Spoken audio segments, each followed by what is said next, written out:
इस कार्यक्रम को जॉयस मायर मिनिस्ट्रीज के मित्रों और भागीदारों द्वारा संभव बनाया गया है।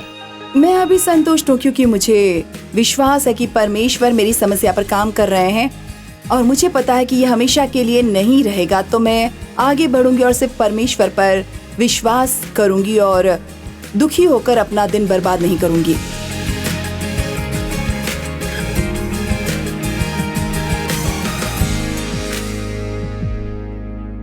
आज प्रतिदिन के जीवन का आनंद ले में मेरे साथ जुड़ने के लिए धन्यवाद।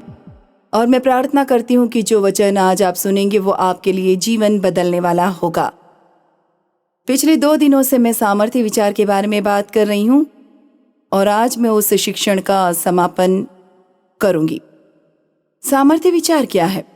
ये एक ऐसा विचार है जिससे आप उद्देश्यपूर्ण ढंग से सोच सकते हैं, जो कि परमेश्वर के वचन के अनुरूप है, जो आपके जीवन में शक्ति जोड़ देगा। अब शैतान हमें सभी प्रकार के विचार देता है जो शक्ति खत्म करने वाले विचार हैं। नकारात्मक विचार, डरावने विचार, मैं नहीं कर सकती वाले विचार, मैं सक्षम नहीं हूं वाले विचार, मेरे विचारों में कुछ गड़बड़ है और परमेश्वर नहीं चाहता कि हम ऐसा सोचें। और मैं पहले किसी को आज बता रही थी कि मैंने कहा, आप जानते हैं मैं वर्षों से चर्च जाती रही हूँ और मैंने विचारों या अपने मन के बारे में एक भी उपदेश नहीं सुना है। मुझे नहीं लगता था कि मैं अपने विचारों के बारे में कुछ कर सकती हूँ। मेरे मन में जो कुछ भी आया मैंने बस सोचा, और मैं ये कहने का साहस करूंगी कि उनमें से 99% अच्छे विचार नहीं थे और मेरा जीवन बहुत ही नकारात्मक था।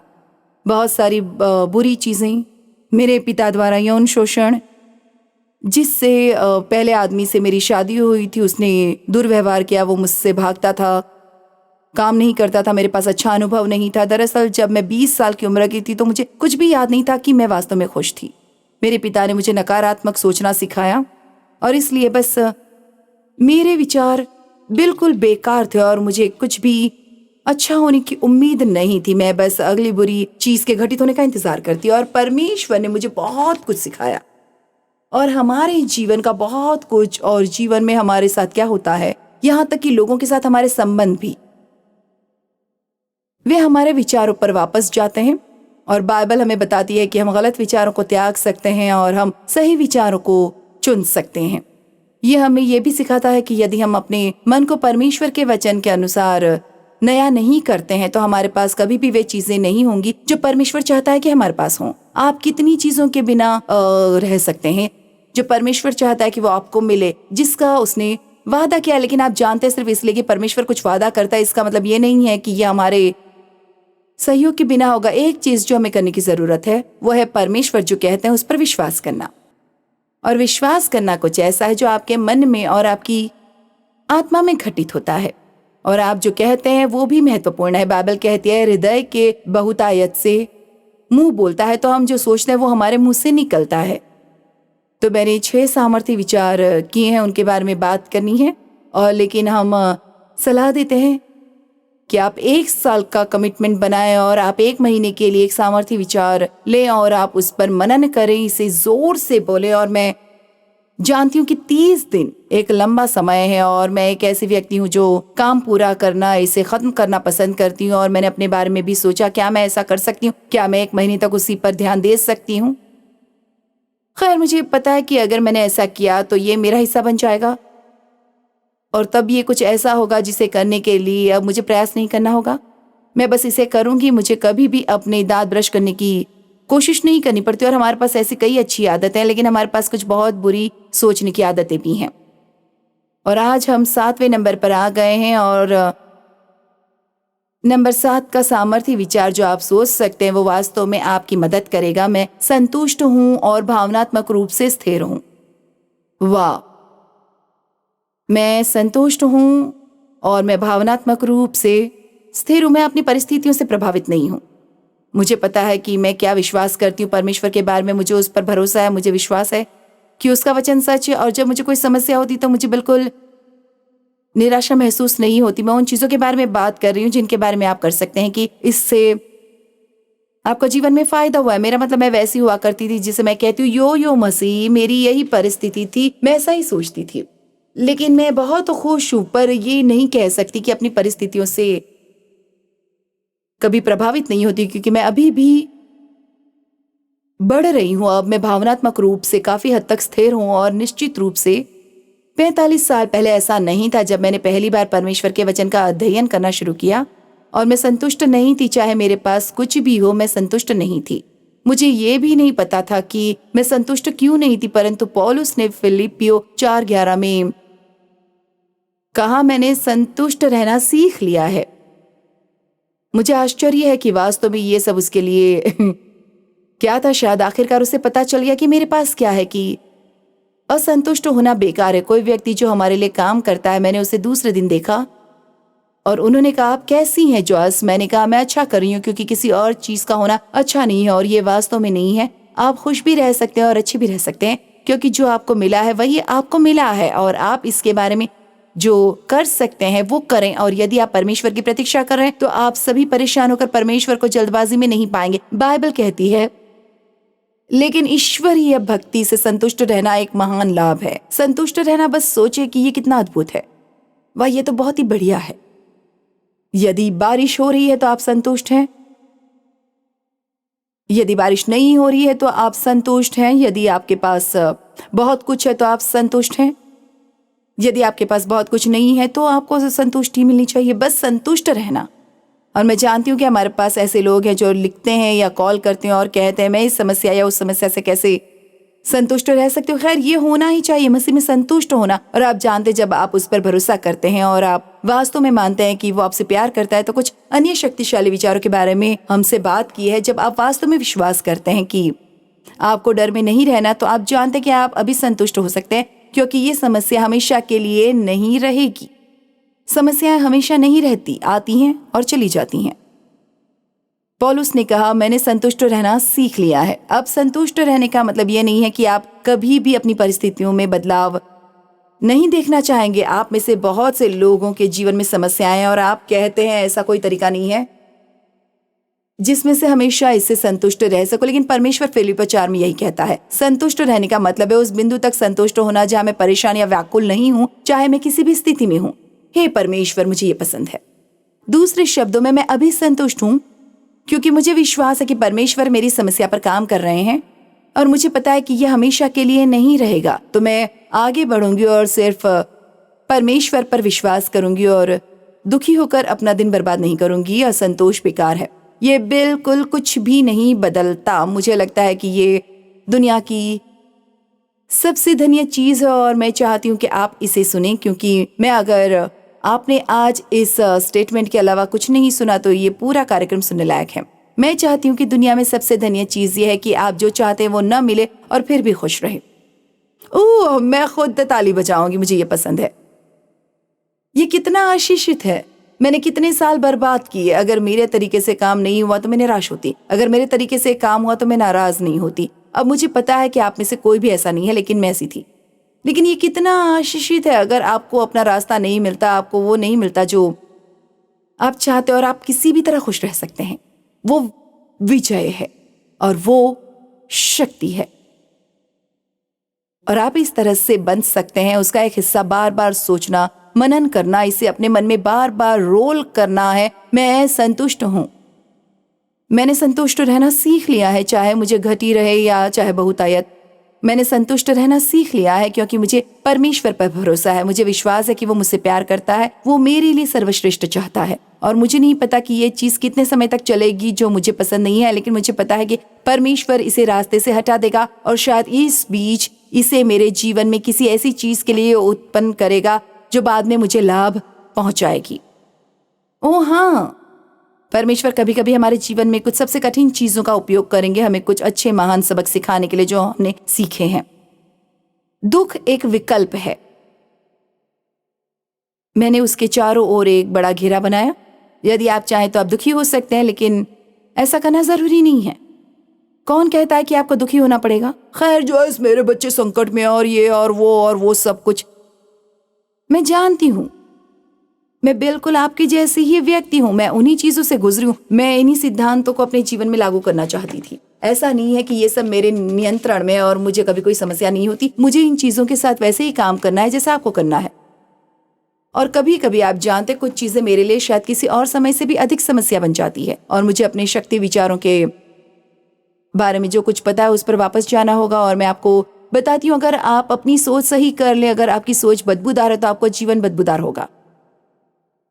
लेकिन यदि आप परमेश्वर के वचन के अनुसार सोचना शुरू कर सकते हैं, और चाहे आप इसे देखें या नहीं, आप विश्वास करेंगे कि ये आपका है, क्योंकि बाइबल कहती है कि ये आपका है।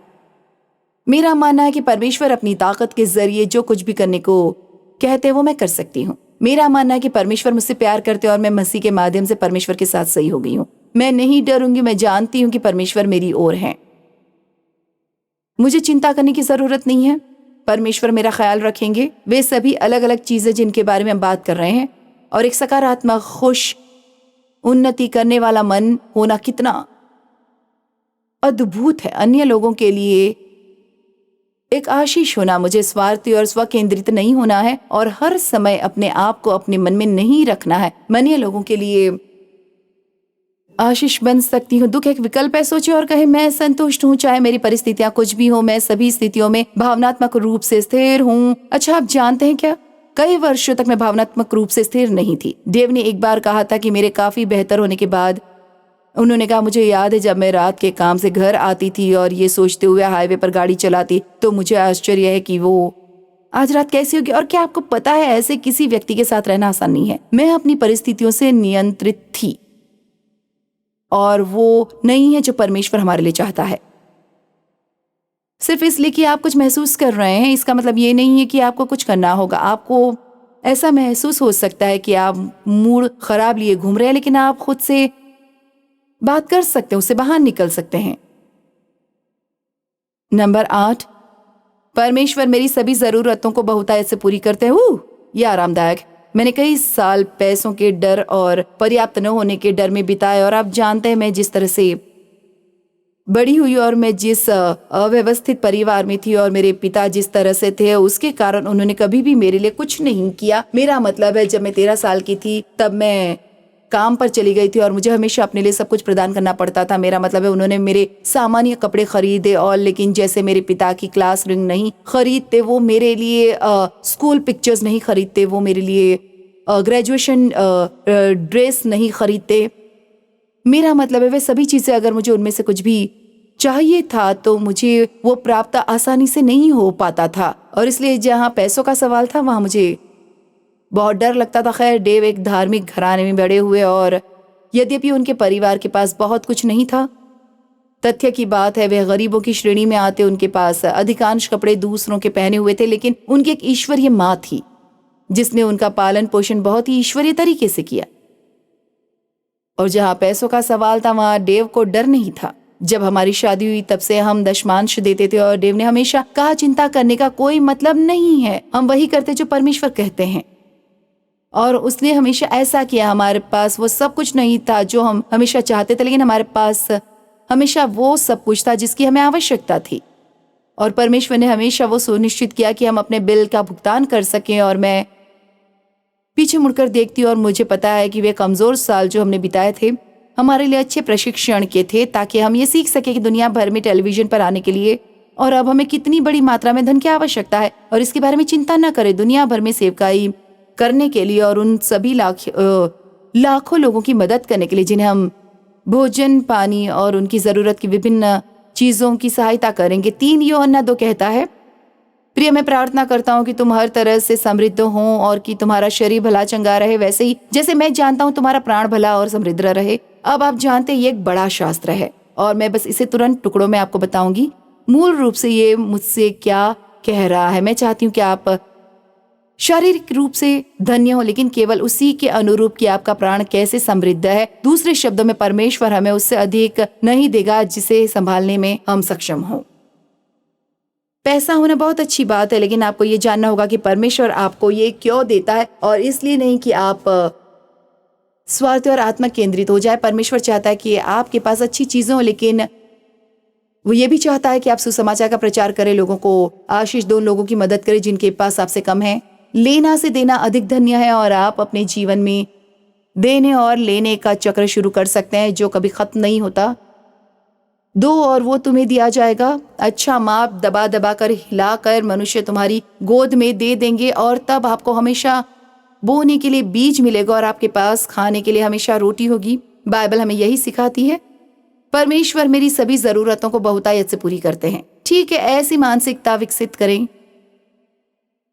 जो घटी की मानसिकता की बजाय बहुतायत की मानसिकता हो, और मैं इस पर लंबे समय तक प्रचार कर सकती हूँ क्योंकि मैं इससे गुजरी हूँ और मैं आपको बता रही हूँ क्योंकि मुझे हमेशा डर रहता था जहाँ पैसों का सवाल था। यहाँ तक कि अगर मेरे पास पैसा होता तो भी मैं उसे खर्च करने से डरती थी और मैं गलत बोलती थी, तो मैं इसे नहीं खरीद सकती, हमारे पास इसके लिए पर्याप्त पैसे नहीं है। तो अगर हम वो पैसा खर्च करते हैं तो इसका क्या होगा और उसका क्या होगा। आप जानते हैं हमें आपातकाल के लिए उन पैसों की आवश्यकता हो सकती है। और मुझे याद है कि डेव ने एक बार मुझसे कहा था, उन्होंने कहा था जब तक आप पैसों के डर से छुटकारा नहीं पा लेते हम कभी भी समृद्ध नहीं होंगे। और इसमें थोड़ा समय लगा, लेकिन आखिर में परमेश्वर ने मुझे उससे मुक्त करा दिया। मेरे पास जो था, जिसे अब मैं चीप स्पिरिट कहती हूँ। और आप आश्चर्यचकित हो सकते हैं कि दुनिया में ये क्या है। और मैं किफ़ायती होने में विश्वास करती हूँ,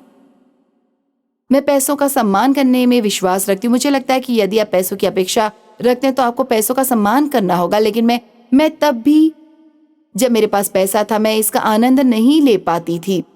उस कार पर भुगतान उस कार की तुलना में $50 अधिक था। ये ठीक होता। और डेव ने कहा केवल वही मत खरीदो जो ठीक है, बल्कि वो खरीदो जो आप चाहते हो। अब आप जानते कि यदि आप इसके लिए भुगतान नहीं कर सकते तो आप इसे नहीं ले सकते, लेकिन हम इसे खरीद सकते थे। मैं हमेशा सस्ते रास्ते पर जाती थी और तब मेरी मानसिकता हमेशा वंचित रहती थी। अंदर ही अंदर मुझे वंचित महसूस हो रहा था, लेकिन मैं खुद को वंचित कर रही थी। मैं अपने आप को अच्छी चीज या बेहतर चीज नहीं लेने देती थी। और क्या आपको पता है, मैं आपको सच बताऊंगी, यदि आप पैसे खर्च नहीं करेंगे तो परमेश्वर आपको पैसे नहीं देंगे। हमें हमेशा कुछ बचाना चाहिए, कुछ खर्च करना चाहिए और कुछ देना चाहिए। अब जो भी पैसा कमाते हैं, आपको अपने लिए कुछ न कुछ करने की जरूरत होती है। आपको हमेशा अन्य लोगों को देने की जरूरत होती है और भविष्य के लिए कुछ बचाना बुद्धिमानी है। मैं ऐसा करने का जोखिम नहीं उठा सकती, यह गलत सोच है। इसकी बजाय आप कह सकते हैं अभी उस पर पैसा खर्च करना मेरे लिए अच्छा विकल्प नहीं है, लेकिन किसी दिन मैं इसे खरीद सकती हूँ। कभी कभी आप अभी उस पर पैसा खर्च नहीं कर सकते। कोई कहता है कि आप हमारे साथ छुट्टियों पर जाना चाहेंगे। खैर, ये कहने की बजाय मेरे पास इसके लिए पैसे नहीं है अभी। आप कह सकते हैं आप जानते हैं अभी मेरे लिए अपने पैसों के साथ ऐसा करना सबसे बुद्धिमानी का काम नहीं है, लेकिन किसी दिन जरूर। अब कौन सा आपको बेहतर महसूस कराता है? एक आपको आशा देता है और दूसरा आपको चिंतित।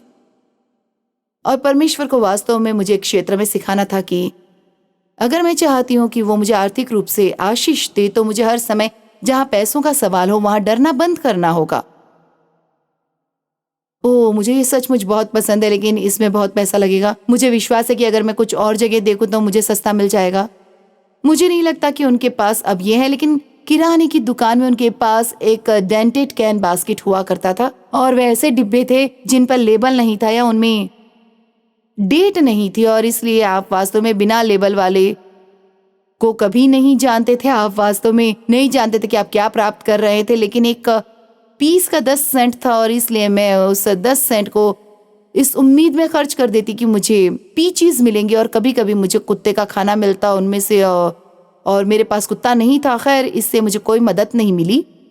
और यहाँ मैं परमेश्वर पर विश्वास कर रही थी कि वो हमें बहुतायत में आशीष देगा, और लोगों को सिखा रही थी कि परमेश्वर उन्हें बहुतायत में आशीष देगा। और मैं चारों ओर दांतेदार डिब्बे ढूंढ रही थी, और मैं हमेशा 1 दिन या 2 दिन पुरानी ब्रेड खरीदती थी। और वास्तव में अगर मैं ब्रेड खाती तो मैं इसे ताज़ा चाहती हूँ। मुझे ये नरम और ताज़ा पसंद है। एक दिन प्रभु ने मेरे दिल से बात की और उन्होंने कहा, क्या तुम सच में सोचते हो कि मैं ताज़ी ब्रेड के लिए 15 सेंट और खर्च नहीं कर सकता? और इसलिए मुझे बस कुछ डर था जहाँ पैसों की चिंता थी, जिससे मुझे छुटकारा पाना था। अब यहाँ फिर से आप वो पैसा खर्च नहीं कर सकते जो आपके पास नहीं है, लेकिन आपको हमेशा अपने हर काम के लिए सबसे सस्ता रास्ता अपनाने की जरूरत नहीं है, क्योंकि परमेश्वर आपसे प्यार करता है और आप बहुत मूल्यवान हैं। और वो चाहता है कि आपके पास अच्छी चीजें हों, और वो चाहता है कि आप अन्य लोगों के लिए एक आशीष बने। इससे पहले कि परमेश्वर मुझे ये दे सके, मुझे बहुतायत का दृष्टिकोण विकसित करना था। परमेश्वर हमें आशीष इसलिए नहीं देते कि हम अच्छे हैं, बल्कि इसलिए क्योंकि वो अच्छे हैं। परमेश्वर हमें वो नहीं दे सकते जो हम पाने में हिचकिचाते हैं या पाने से इनकार करते हैं। खैर, समृद्धि क्या है? आज कुछ लोगों को ये शब्द पसंद नहीं है। ये एक ऐसा शब्द था जिसका कुछ समय तक चर्च में दुरुपयोग किया गया और संतुलन से बाहर सिखाया गया, और इसलिए कभी कभी यदि आप इस शब्द का उपयोग भी करते हैं तो लोग सोचते हैं आप उन समृद्धि प्रचारकों में से एक है। ठीक है, मुझे विश्वास है कि परमेश्वर हमें आशीष देना चाहते हैं, लेकिन मैं ये भी मानती हूँ कि वो चाहते हैं कि हम परिपक्व हों और बड़े हों। ये क्या है? हर क्षेत्र में ये पर्याप्त से अधिक है, इतना भी नहीं कि मुश्किल से ही कुछ हासिल किया जा सके। ये सिर्फ पैसा नहीं है, बल्कि इसमें पैसा भी शामिल है। परमेश्वर को गहराई से जानना ही आत्मिक समृद्धि है। चिंता न करना ही मानसिक समृद्धि है। स्थिर रहना ही भावनात्मक समृद्धि है। अच्छे मित्र होना ही सामाजिक समृद्धि है। स्वस्थ और ऊर्जावान रहना ही शारीरिक समृद्धि है।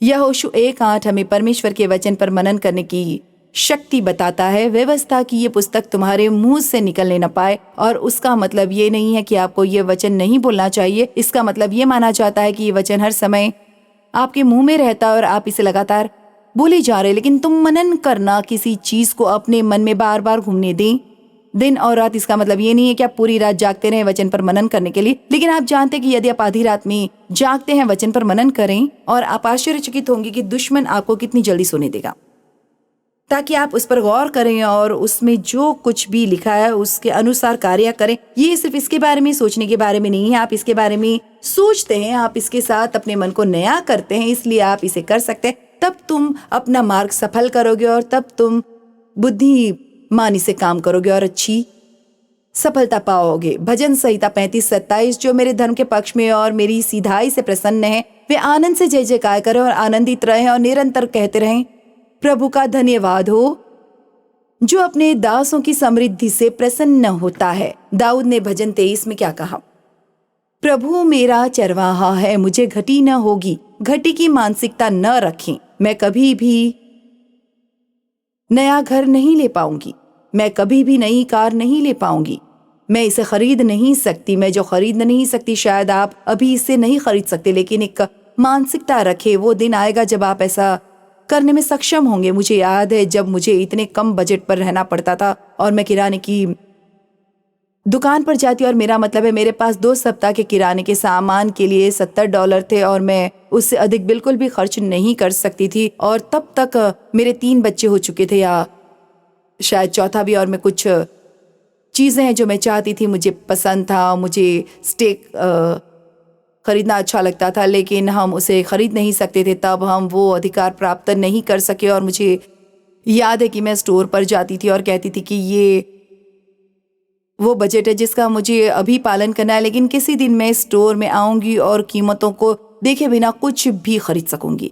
अपने भविष्य के लिए एक दर्शन रखें, केवल उसी पर समझौता न करें जिसे आप मुश्किल से कर सकते हैं, बल्कि वो करें जो आपको अभी करने की आवश्यकता है। इसे अच्छे दृष्टिकोण के साथ करें, अन्य लोगों के लिए आशीष बने और भरोसा रखें। वो दिन आएगा जब आप बहुतायत देखेंगे। बाइबल कहती है कि यदि हम अपना दशमांश भंडारगृह में लाएं तो वो परमेश्वर स्वर्ग के झरोखे खोल देगा और इतना महान आशीष देगा कि हम उसे रोक नहीं पाएंगे। मुझे ये तथ्य बहुत पसंद है कि परमेश्वर सिर्फ आशीष टपकाते नहीं बल्कि उन्हें उड़ेलते हैं। पैसा बुराई नहीं है, लेकिन पैसों के बारे में गलत विचार सभी बुराई की जड़ हैं। खैर, अगला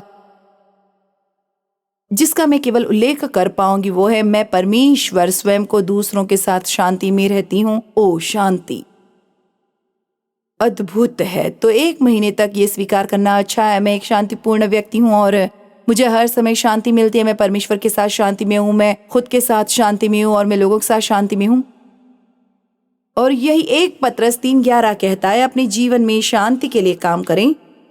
यीशु कहते हैं कि उन्होंने हमारे लिए अपनी शांति छोड़ दी और हमें खुद को परेशान और अशांत होने देना बंद करना होगा। उन चीज़ों के बारे में स्वयं को परेशान होने देना बंद करें जिसके बारे में केवल परमेश्वर ही कुछ कर सकते हैं। सामर्थ्य विचार सोचें जो आपके जीवन में शक्ति जोड़ने वाले हैं। और यदि आप इसके बारे में सबसे सरल शब्दों में सोचना चाहते हैं तो मैं वही दोहराऊंगी जो मैंने पहले दिन कहा था, बस सकारात्मक रहें, नकारात्मक न हो। अच्छी बातें सोचिए, बुरी बातें नहीं। हर किसी में अच्छाई देखें, लोगों में सबसे उत्तम विचार करें, केवल ये ना देखें कि अभी आपके पास क्या है, ये देखें कि अभी आप परमेश्वर पर भरोसा रखते हो तो आपके पास क्या हो सकता है। ऐसी चीजें हैं जो अब मेरे पास नहीं है और मुझे विश्वास है कि परमेश्वर मेरे लिए करेंगे। ये किसी भी समय मुझे मिल सकती हैं। हर दिन मैं परमेश्वर से यही दरवाजे खोलने और गलत दरवाजे बंद करने को कहती हूँ।